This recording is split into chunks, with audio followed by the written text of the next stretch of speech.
আছে। এই আদায় করাটাই হচ্ছে আমার মনুষ্য জন্মের একটি কৌশল। এই কৌশলটাকে আমাকে জানতে হবে। যে যুদ্ধ করে সে যদি যুদ্ধের কৌশল না জানে তাহলে যুদ্ধ হবে না। যখন কুরুক্ষেত্রের যুদ্ধে অর্জুন বারবার এই যুদ্ধকে করতে চাইছেন না, বলছে যাদের দেখছি সব তো আমার আত্মীয়, ওদের সাথে কিসের যুদ্ধ আমার। কিন্তু সখা শ্রীকৃষ্ণ তাকে বলছেন যে তুমি ক্ষত্রিয়, তোমার কাজ যুদ্ধ করা, তোমাকে যুদ্ধ করতে হবে। এই যে ভেতর থেকে জাগিয়ে দেওয়া, যার যা কর্ম তাকে তার ভেতর থেকে জাগিয়ে। আমার ভিতরে সেই কুণ্ডলিনী শক্তি আছে, সেই শক্তিটাকে যদি জাগিয়ে দেওয়া না যায় তাহলে যতই আমরা অধিকার বলি না কেন, আদায় বলি না কেন, ওটা শুধু কাগজে কলমে।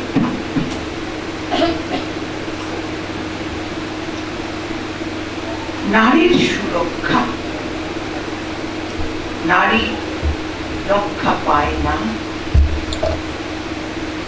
10 হাত শাড়ি দিয়ে যদি আমার আব্রু রক্ষা না হয়, যদি আমার সম্ভ্রম রক্ষা না হয়, তাহলে তার সাথে আরো 2 হাত চাদর জড়িয়ে সে সম্ভ্রম কখনো রক্ষা পাবে না। এর জন্য নিজেকে প্রস্তুত করতে হবে। তাহলে কি আমি যুদ্ধবিদ্যা শিখবো? তাহলে কি আমি কুংফু শিখবো, ক্যারাতে শিখবো? ওগুলো আমার বাইরের শক্তি হিসেবে কাজ করবে, কিন্তু ভেতরের শক্তির জন্য যা প্রয়োজন ওই সেই কথা যে তুমি মানুষ, তুমি নারী, তোমার ভিতরে আত্মা আছে, রূহ আছে, যে যে নামেই ডাকা হোক না তাকে তুমি জাগ্রত করো। আমার ব্যক্তিগত জীবনে আমি যে প্রতিষ্ঠানে এখন অধ্যক্ষ, আজ থেকে আরো প্রায় 20 বছর আগে নামছিলাম রিক্সা থেকে কলেজে ঢুকবো, তখন দেখছিলাম একটি ছেলে রিক্সাওয়ালা, সে তার সিটে বসে যারা ভেতরে ঢুকছে মেয়েরা তাদেরকে সে উচ্ছিত কথা বলছে। তখন তো বয়স কম ছিল, ও পূর্বাপর তাকায়নি, ধরে কষে চটাস চটাস শুধু 2 গালে মারতে শুরু করে। সবাই দৌড়ে এলো 3 তলা থেকে, দেখে কি হচ্ছে কি হচ্ছে, এটা কি হলো, এটা কি হলো। আর যদি এখানে দেখি তাহলে তোমার খবর হবে, আজকে শুধু চড়েরই পড়ে গেছে। এখন এটি হচ্ছে আমার সেই বয়সের কাণ্ড। এখন সেই মনটাকে আরেকটা জায়গায় পৌঁছে নেওয়ার চেষ্টা করা হচ্ছে, আর সেই কারণে এখন আর বলি না যে চর মার, এবার বলি এমন কিছু নয় যাতে চরের কাজ হবে। এই জন্য আমাদেরকে তৈরি হতে। আমি এখানে বসে বসে দেখছিলাম যে এখানে যারা এসছেন তারা ভিন্ন ভিন্ন সম্প্রদায় আছেন, মুসলমানেরা আছেন, হিন্দু সনাতন ধর্ম তারা আছেন।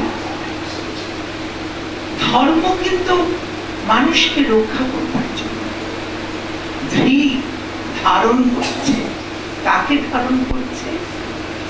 সত্যকে ধারণ করছে, সুন্দরকে ধারণ করছে। ওই যে গানগুলো শুনলেন, একটার মধ্যে আছে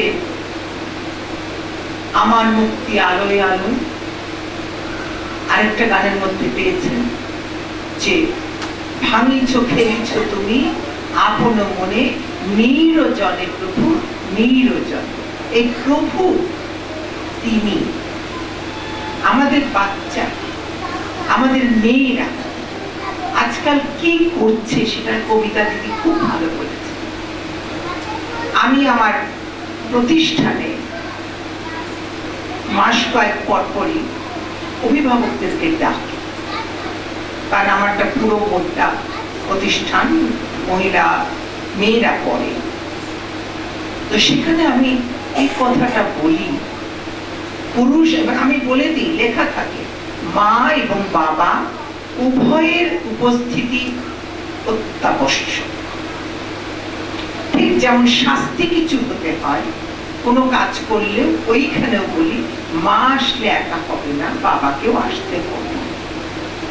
এখন এসে কি হয় আমি বলি, দেখুন এই মেয়েটি কেন স্কুলে অমনোযোগী, কলেজে অমনোযোগী, তার একটা কারণ হচ্ছে রাত 2-2:30 পর্যন্ত মা আর মেয়ে বসে বসে ওই ফিল্ম দেখে, সিরিয়াল দেখে। তো তাই যদি হয়, সেই বাচ্চাটি যখন 2টোর সময় ঘুমোতে যায়, তার পক্ষে 7টায় ওঠা সম্ভব নয়। সন্তান জন্ম দেওয়াটা বড় কথা নয়, বড় কথা সেই সন্তানকে সুসন্তান করে তোলা। আর সেই আপনারা সন্তানের প্রয়োজনে এই রাত দুপুরে এই সব ছায়াছবি সিরিয়াল বন্ধ, এই বন্ধ যখন করা হয় তখন তাকে কি দিয়ে রাখতে হবে, তাকে তো কিছু দিতে হবে। ওই যে রুচির কথা, এই রুচিগুলোকে আনতে হবে। রুচি এলেই শান্তি আসে। আপনারা যতই বলছেন সবকিছুতে ওম শান্তি, তিনি শান্তি। ইসলাম শব্দটি হচ্ছে সাল, শান্তি। অর্থাৎ যে বিক্ষুব্ধ সময় ইসলামের আবির্ভাব হয়েছে, সেই সময় এই শান্তির বড় প্রয়োজন ছিল।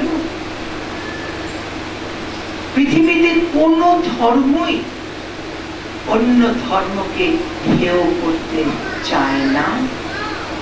কারণ ভলতেয়ারের একটা কথা আমি পড়েছিলাম কিছুদিন আগে, যে পৃথিবীতে সম্প্রদায় ভিন্নতা হয়, সম্প্রদায়, কিন্তু নৈতিকতার কখনো ভিন্নতা হয় না।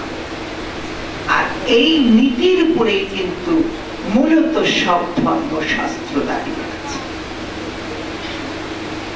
সব ধর্মই শান্তির কথা বলে, সততার কথা বলে, বিশ্বাসের কথা বলে, নারীর মূল্যায়নের কথা বলে।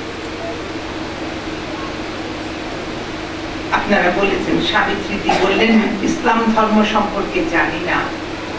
হিন্দু ধর্মে মেয়েদেরকে বড় বঞ্চিত করা হয়েছে। ইসলামে মেয়েদের অধিকার আছে। পিতৃ সম্পত্তিতে, মাতৃ সম্পত্তিতে আছে। বিবাহের ক্ষেত্রে দেনমোহরের প্রচলন আছে, সব আছে। কিন্তু যখন প্রায়োগিক ক্ষেত্রে যাওয়া হয় তখন সেটা নাই। এটাই হচ্ছে সমস্যা। ভাই বোনকে দেবে না, তোমার বিয়ে হয়ে গেছে চলে যাও, তোমার স্বামী চাকরি করে, ভালো ব্যবসা আছে, বিরাট বাড়ি আছে, তোমার এখানে বাবার একানি সম্পত্তি নিয়ে তুমি করবেটা কি? যে বোন সেটার প্রতিবাদ করে তাকে বলা হয় ও নাকি লোভী। আবার যে স্ত্রী তার স্বামীর মোহরানা আদায় করতে চায়, বলে এটা আবার কি জিনিস, তোমাকে খাওয়াচ্ছি পড়াচ্ছি না, তোমার কিসের মোহরানা? অথচ ইসলামে একেবারে স্পষ্ট করে আছে যে তুমি বিবাহের রাত্রিতে তোমার স্ত্রীর মোহরানা পরিশোধ করো। পুরুষতান্ত্রিক সমাজ মেয়েদেরকে নানা এই বিষয়গুলা থেকে দূরে সরিয়ে দেয়। এর জন্যই দরকার জ্ঞান। বারবারই শান্তির সাথে জ্ঞান ঘুরে আসবে। একটু আগে আমাকে বলা হচ্ছিল বিষয়টা যে জ্ঞানের পরে বিজ্ঞান। আর আমি আরেকটু বলি শ্রী শ্রী ঠাকুর রামকৃষ্ণের কথা। তিনি বলছেন, পায়ে যদি কাঁটা ফোটে তাহলে কাঁটাটা তুলবার জন্য আরেকটা কাঁটা লাগে। অজ্ঞান হচ্ছে আমার সেই কাঁটা, আর জ্ঞান হচ্ছে আমার সেই তুলে ফেলবার কাঁটা। কিন্তু যখন দুটো অজ্ঞান থেকে জ্ঞানের কাঁটাটা যখন আমি দিয়ে তুলে ফেললাম অজ্ঞানতাকে, তখন দুটোই ফেলে দিই, কোনোটারই প্রয়োজন নেই। তখন তিনি বিশেষ জ্ঞান, এবং এই বিশেষ জ্ঞানী হচ্ছেন তারও পরে যা তিনি ঈশ্বর। কি নামে তাকে ডাকছে এটা বড় কথা নয়, বড় কথা তাকে অনুভবে পাওয়া। ঈশ্বর স্থূল নন। যে দেহতে তিনি যাকে ধারণ করাবেন সে দেহর মধ্যে সে আত্মার স্বরূপ তিনি আছেন। এই আত্মার সাথে বা আত্মার সাথে করে তার হৃৎপিণ্ডটা উপরে নিয়ে একটা থালায় করে খুব দৌড়চ্ছে। কতক্ষণে মেয়েটির কাছে যাওয়া যায়? এত বড় একটা কৃতজ্ঞতার ব্যাপার আছে না, যে তুই এত বড় কাজ করলি, তোকে না ভালোবেসে পারা যায়, এটা প্রমাণ করতে হবে। তো দৌড়চ্ছে, দৌড়তে দৌড়তে একটা জায়গায় এসে হোঁচট খেয়ে পড়ল। ছেলেটি হোঁচট খেয়ে পড়লো, থালা থেকে হৃৎপিণ্ডটা ছিটকে পড়ে গেল। আর তখন সে শুনল হৃৎপিণ্ডটা বলে উঠল, আহারে বাচ্চা, ব্যথা পেলি। এই হচ্ছে মাতৃজাতি, এই হচ্ছে মা।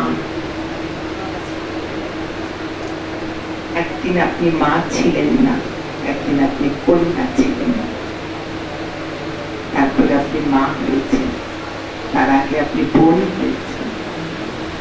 কাজে মাতৃজাতির অবমাননা কোন মতে গ্রহণযোগ্য নয়। আমাদের কর্তব্য, আমাদের দায়িত্ব এই মাতৃজাতিকে সুরক্ষা করা, রক্ষা, দায়িত্ব গ্রহণ করা। আবারও বলি, এর পিছনে মাতৃশক্তির অসম্ভব প্রয়োজন। শ্রী শ্রী রামকৃষ্ণ ঠাকুরকে একবার আপনারা অনেকেই জানেন, যারা রামকৃষ্ণ মিশনে যান, এসব ঘটনা আপনারা জানেন বা যারা পড়েছেন।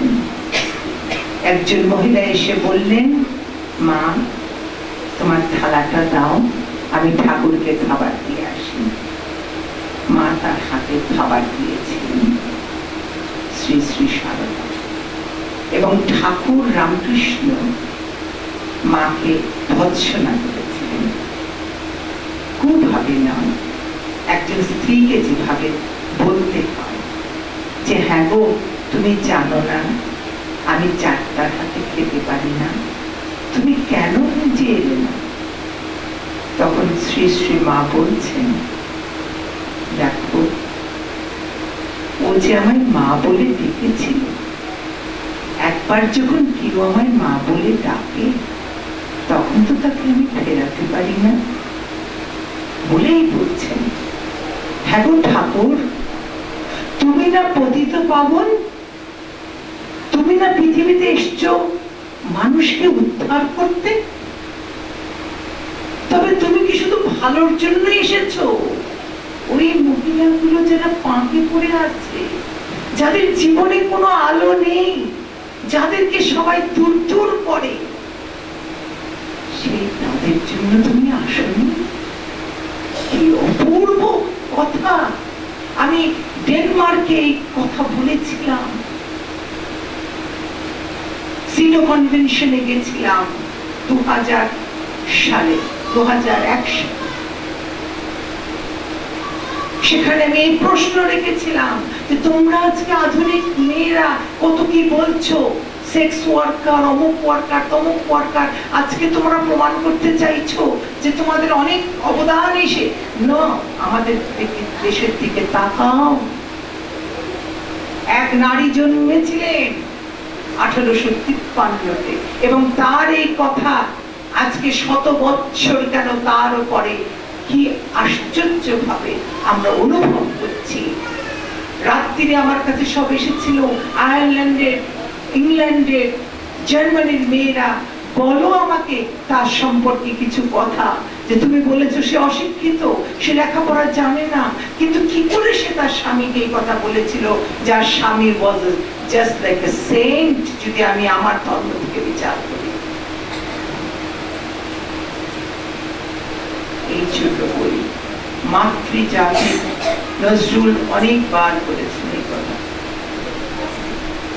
বেগম রোকেয়া বলেছেন, কে না বলেছেন।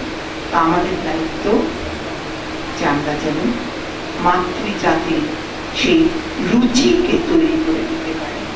সম্প্রতি এসএসসি রেজাল্ট বেরিয়েছে, একটি মেয়ে হঠাৎ আমার কাছে এসছে, অনেকে এসছে, এসে আমাকে বলল, আপনি যদি আমাকে শাসনটুকু না করতেন, যদি ভালো কিছু না শেখাতেন, তাহলে আমি জিপিএ প্লাস পেতাম না, 5 পেতাম না।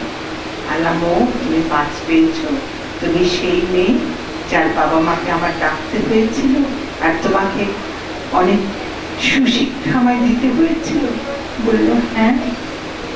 তারপরে বললো, আমি কি আপনাকে একটু জড়িয়ে ধরবো? আলাম, অবশ্যই ধরো। জড়িয়ে ধরলো, আর হু হু করে কাঁদছে আমার বুকের মধ্যে। আমি কাঁদো, প্রাণ ভরে কাঁদো, তোমার ভেতর থেকে সব মলিনতা, সব কাদা ধুয়ে যাও, মুছে যাও। তুমি আজকে যে কৃতিত্ব দেখিয়েছ, সেই কৃতিত্ব নিয়ে তুমি আগামীর জন্য তৈরি হও। আমরা সেই প্রত্যাশাই রাখি যে এই যে প্রতিষ্ঠান, এই প্রতিষ্ঠান যে দায়িত্ব নিয়েছে মেয়েদের জন্য, পুরুষের জন্য, তা যেন সুষ্ঠুভাবে পরিচালিত হয়। মেয়েদের ভিতরে নয়, পুরুষের মধ্যে সেই আকাঙ্ক্ষা, কুপ্রবৃত্তিটাকে সরিয়ে ফেলে সুপ্রবৃত্তিটাকে অনুপ্রবেশ করিয়ে দিতে হবে, যার দ্বারা সে করতে পারবে আমি শিব নাকি আমি আর কেউ। সবার উপরে সেই মন। বিবেকানন্দ বলেছেন, your mind is the highest temple of all temples. তোমার মনই হচ্ছে সকল মন্দিরের ঊর্ধ্বে। আমরা সেই মন্দিরেরই পূজা করি, উপাসনা করি মুসলমান হিসেবে। আমার ভেতরে তিনি আছেন, তাকে পেতে হবে। তাকে ভুল হতেই পারে, কিন্তু ভুল থেকে পরিত্রাণ হয়, আর তার জন্য অনেক কঠিন কথা নয়, শান্তি, শান্তি এবং শান্তি। সবাইকে অনেক অনেক ধন্যবাদ। ডক্টর মারুফি খানের এরকম প্রাণোজ্জ্বল এবং উদ্দীপনা বহুল বক্তব্যের পর তার কাছে আমরা একটি ছোট আবদার বা আবেদন রাখার সাহস রাখছি। ম্যাডাম যে প্রতিষ্ঠানে আছেন সেটি একটি শিক্ষা প্রতিষ্ঠান, স্কুল অ্যান্ড কলেজ, যা লৌকিক শিক্ষা প্রদান করে আসছে। আর আমাদের দি academy for a better world একটি শিক্ষা প্রতিষ্ঠান যেটা আধ্যাত্মিক শিক্ষা প্রদান করছে, যেটা অলৌকিক শিক্ষা প্রদান করছে, এবং দুটি শিক্ষাই কিন্তু আমাদের জীবনে প্রয়োজন, লৌকিক এবং অলৌকিক। তো আমরা ম্যাডাম ডক্টর মারুফি খানকে একটি ছোট আবদার করব, সেটি হচ্ছে ম্যাডাম যদি অনুমতি দেন তাহলে আমাদের একাডেমির শিক্ষিকাগণ, আমাদের দিদিরা আপনার প্রতিষ্ঠানের যারা শিক্ষার্থী আছে তাদের নৈতিকতা এবং মূল্যবোধ বৃদ্ধির জন্য ক্লাস নেবেন এবং ম্যাডাম আমাদের অনুমতি দিয়েছেন। ম্যাডামকে অনেক অনেক ধন্যবাদ। তো আমাদের এই অনুষ্ঠানের যিনি মুখ্য আলোচক, আমাদের অতি প্রিয় দিদি রাজ্যগিনী বিকে শিলা দিদি, তিনি সেই সুদূর ভারতের আসাম থেকে, গুয়াহাটি থেকে আমাদের মধ্যে উপস্থিত হয়েছেন এবং আমরা এখন তার অত্যন্ত মূল্যবান বক্তব্য শুনব। সব থেকেই আপনার লৌকিক মাতার সাথে ঈশ্বরীয় বিশ্ববিদ্যালয়ে আসছেন এবং সম্ভবত 1968 বা 69 সাল থেকেই প্রথম আপনি ব্রহ্মকুমারী স্পিরিচুয়াল ইউনিভার্সিটিতে আগমন করেছেন এবং বর্তমানে আপনি প্রায় 100-এরও অধিক সেন্টারের সেবায় নিয়োজিত আছেন। আমি আমাদের শ্রদ্ধেয় রাজ্যগিনী বিকে শিলা দিদিকে অনুরোধ করছি তার মূল্যবান বক্তব্য রাখার জন্য। सर्व के परम रक्षक, विश्व रक्षक,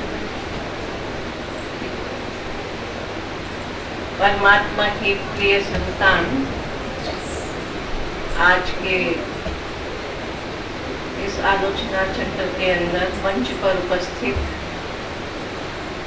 हमारी सभी बड़ी बहनें एवं सभा में उपस्थित मेरे प्रिय आत्म बंधुओं, बहनों एवं भाई,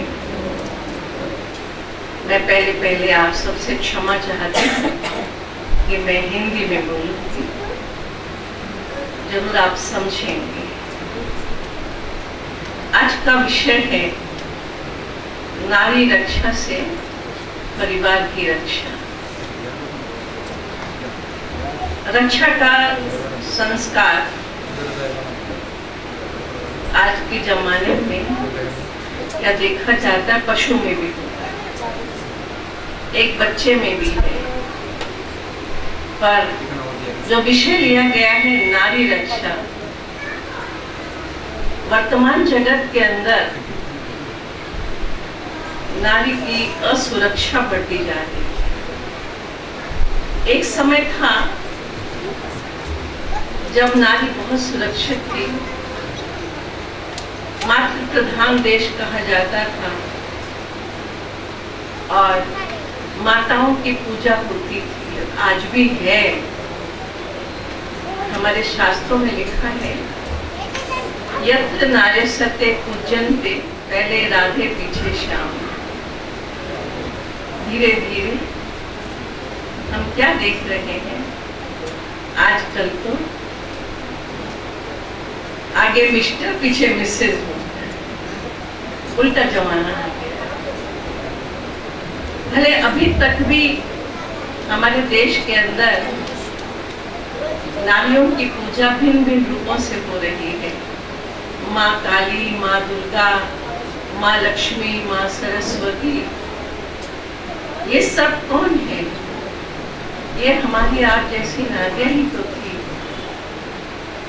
पर आज हम नारियां अपने मूल्यवान जीवन को भूल गई कि हम कौन हैं। मैं कौन हूँ? मैं एक साधारण नारी नहीं, पर वह नारी जिसने असुरों का संहार किया था, वह नारी जिसने देश की रक्षा की थी, रानी लक्ष्मीबाई। वह नारी जिसने ऐसे ऐसे वीर पुरुषों को जन्म दिया है, जिसने ऐसे धर्म पिताओं को जन्म दिया है। जन्म देने वाली वही माता है, वही नारी है। धीरे धीरे क्या हुआ, देह अभिमान आने के कारण हमारे अंदर काम, क्रोध, लोभ, मोह, अहंकार, ये 5 विकार इतने बढ़ते चले गए हैं। बढ़ते बढ़ते देह अभिमान इतना ज्यादा आ गया है, पुरुष सोचने लगा मैं ही बड़ा हूं, नारी पीछे है।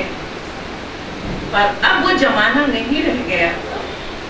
अब समय आ गया है। समय के बदलते हुए हम देख रहे हैं कि माताएं बहनें भी आज हर क्षेत्र के अंदर आगे बढ़ रही है। देश को चलाने वाली भी आज हमारे बांग्लादेश में कौन है? नारी ही है, देश को चला रही है। तो कहने का तात्पर्य, माताओं में वो शक्ति है जो गिरे हुए समाज को उठा सकती है। माताओं में शक्ति है, प्रेम की शक्ति, सहन करने की शक्ति,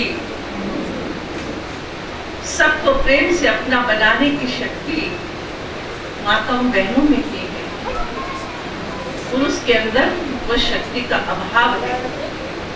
भले है पुरुषों में भी, पर फिर भी आप देखिए, जैसे कि अभी अभी हमारी बड़ी बहन जी ने आप सबको सुनाया कि माता क्या कर रही है, कैसे बच्चों को पालती है, बड़ा करती है।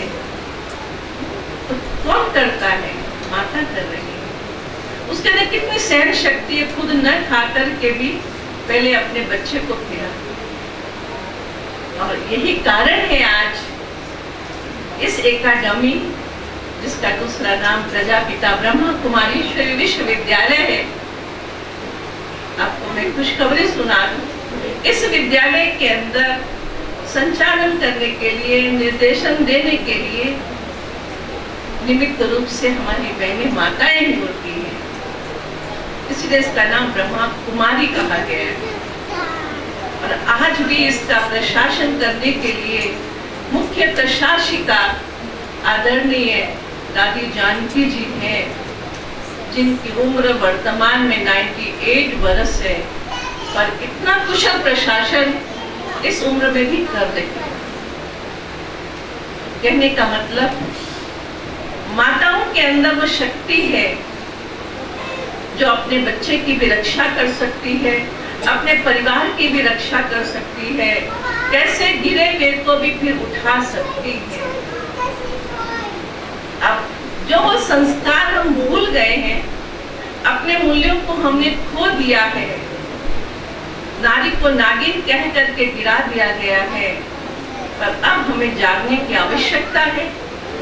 और इस जगाने के लिए परमात्मा स्वयं इस पृथ्वी पर आकर हमें जगा रहे हैं। हमारे पुराण में भी लिखा है, जब सब आत्माएं कब्र दाखिल हो जाती हैं, तो जगाने के लिए खुदा को आना पड़ता है। हिंदू शास्त्र में भी यही है, जब धर्म की ऐसी ग्लानि हो जाती है तो भगवान को आना पड़ता है। तो वो समय चल रहा है। इस समय पर स्वयं अधर्म का नाश करने के लिए, अधर्म हो गया है ना, जहाँ माताओं का असम्मान है, माताओं की असुरक्षा है, तो माताओं का कितना बड़ा अपमान हो रहा है। ऐसे समय पर परमात्मा जो सबके रक्षक हैं, परम रक्षक हैं,